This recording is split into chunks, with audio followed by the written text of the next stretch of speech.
Propuesto de la charla ya era en sí mismo desafiante, ¿no? Intelectuales, docente y práctica gremial.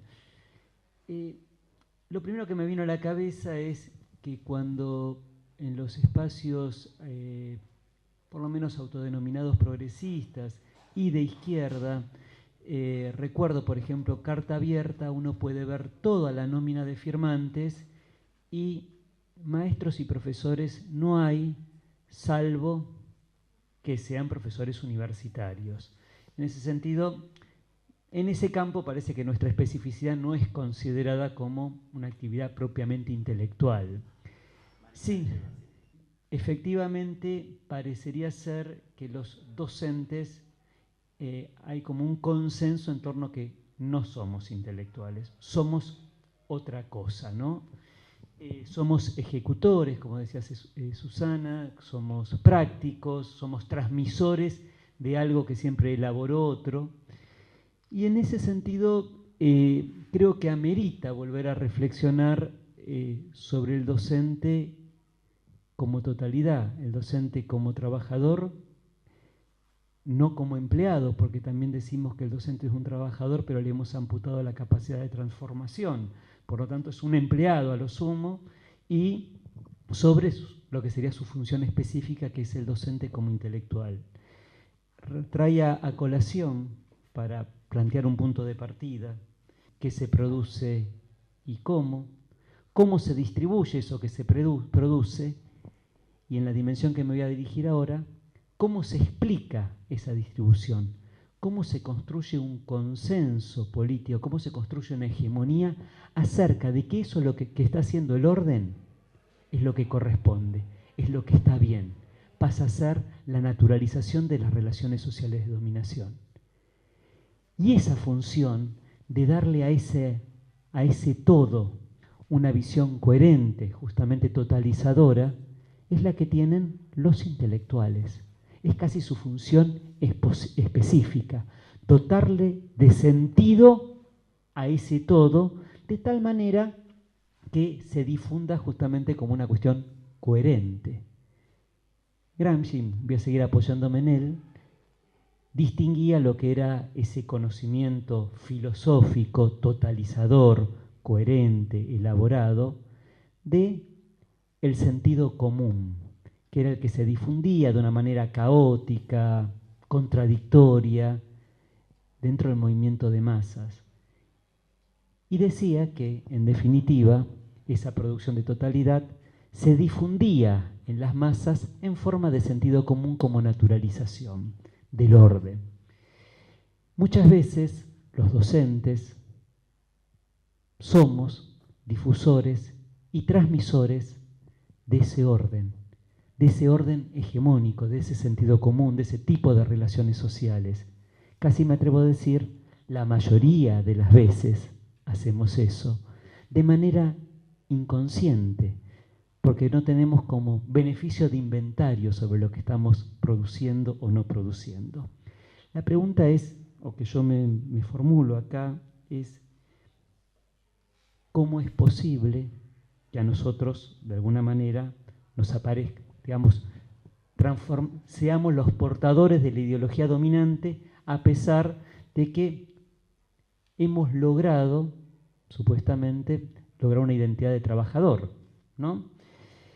Nosotros salimos a luchar contra el sacerdocio docente, buscar una identidad de trabajador, en tanto vendedor de nuestra fuerza de trabajo a cambio de un salario, salir a pelear por la lucha cotidiana del pan, que era muy correcto, y que el docente asumiese esa identidad de trabajador y no de sacerdocio. El punto que la transformación que se estaba produciendo no era solamente el docente como trabajador, que sería un elemento muy importante, o que fue un elemento muy importante, sino que también, en rigor, se le estaba amputando al docente, expropiando algo que era su medio de producción, la teoría del conocimiento, el ser el elaborador de su propia práctica docente. Eso era lo que la tecnología educativa estaba amputándole al docente y en ese punto lo estaba enajenando, alienando, parcializándolo como a cualquier trabajador. Y frente a esa parcelación que sufrió el docente, nosotros respondimos diciendo sí, somos docentes parcelados, vamos a luchar desde nuestra propia parcela, desde nuestra particularidad de empleado, y no desde la universalidad que teníamos como intelectuales. En ese sentido, me pregunto a veces si ese enfoque, que no fue de todos ni de todas las teorías, pero digo que fue el dominante, en un punto no contribuyó a naturalizar que los docentes efectivamente éramos ejecutores y no intelectuales y que no teníamos derecho a la elaboración de los proyectos, a la discusión de la universalidad sobre lo que pasaba en las escuelas. Nos acostumbramos a discutir el qué y el cómo, no el por qué y para qué de nuestro accionar. Pero no sé si hemos pensado suficientemente sobre qué consecuencias tenía en la vida cotidiana de ese docente el ser enajenado. ¿Qué perfil de docente era el que estábamos interpelando gremialmente si era efectivamente un docente enajenado, expropiado del conocimiento, reducido a una práctica de reproducción? ¿Qué era ese docente? Porque efectivamente ese docente trabajador que vende su fuerza de trabajo a cambio de un salario y dedicado a producir bajo condiciones de dolor, porque los alumnos no son tornillos, un producto devaluado, alejado de toda la grandeza, alejado el docente de ser un intelectual, iba a tener que tener consecuencias dentro de nuestra vida cotidiana. Por otro lado, las transformaciones que hemos enumerado, si alguna vez Sacristán decía que el docente se formaba en la escuela que llegaba, en buena parte, llegaba formado de los profesorados, de los institutos, y la escuela lo recepcionaba y le daba unas condiciones de posibilidad. La escuela a la que está llegando el docente es la escuela que viene destruyéndose sistemáticamente. Si pongo una fecha, pongo el año 66. A esa escuela llega, no llega a otra escuela, llega a ese espacio social para tratar de repensar su práctica docente. A su vez, ese docente, el más joven, hay algunas caras jóvenes, fue formado en los años 90. Los años 90 fueron los años de precarización laboral, los años de desocupación, y donde la tarea docente, o estudiar para docencia, dejó de ser estudiar para el segundo empleo de la casa, para el segundo sueldo de la casa.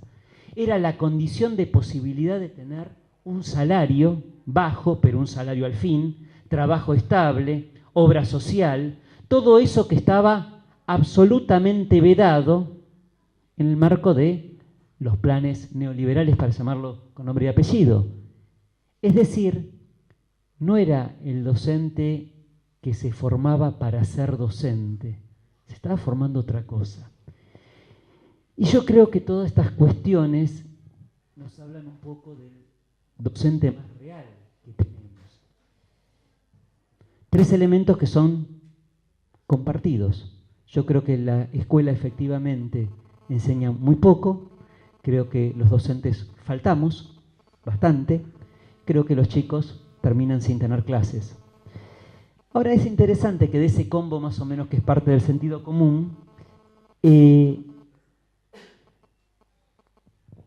único que responde, que dice que en la escuela efectivamente sí se enseña porque hay tecnología, porque hay netbook, porque hay, que no hay, pero no importa, pero se ha difundido como el elemento, y no se discute el vaciamiento de contenidos que ha existido dentro de las escuelas. Desde la izquierda, yo me ubico en ese espacio político, decimos no hay luz, no hay techo, no hay agua, ¿para qué ponen la tecnología? Pero no vamos a la discusión sobre el vaciamiento de contenidos en la escuela transformada en arenero de plaza. No, vamos a la discusión, entonces ellos dicen, hay tecnología y nosotros decimos los techos están rotos. Bueno, es una discusión como que yo siento que rascamos, pero donde no pica. Es decir, y esto tiene que ver con ese lugar, insisto, que tenemos los docentes cuando hemos perdido, digamos, esa visualización del conjunto. No porque no debamos denunciar esas cosas que está bien que denunciemos, sino porque me parece que se nos escapa la tortuga, digamos, en un punto, ¿no? El otro punto, es decir, ese vaciamiento de contenido lo dejamos fuera de discusión.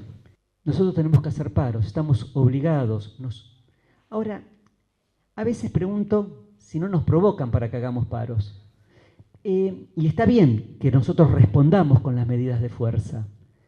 El punto es, para mí ahí es la construcción de la medida de fuerza. Red suficiente que dé sentido, no solo económico, a nuestra pelea, creo que nos desprestigiamos, somos blancos fáciles de golpes y en rigor nos perdemos una oportunidad de disputar hegemonía política.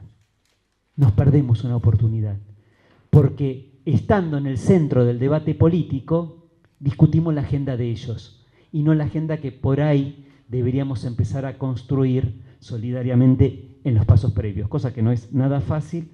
No tengo una respuesta frente a eso, pero me parece que nos genera un problema. Alejandro Korn decía del docente formado en los normales, pobre, desconocía la duda.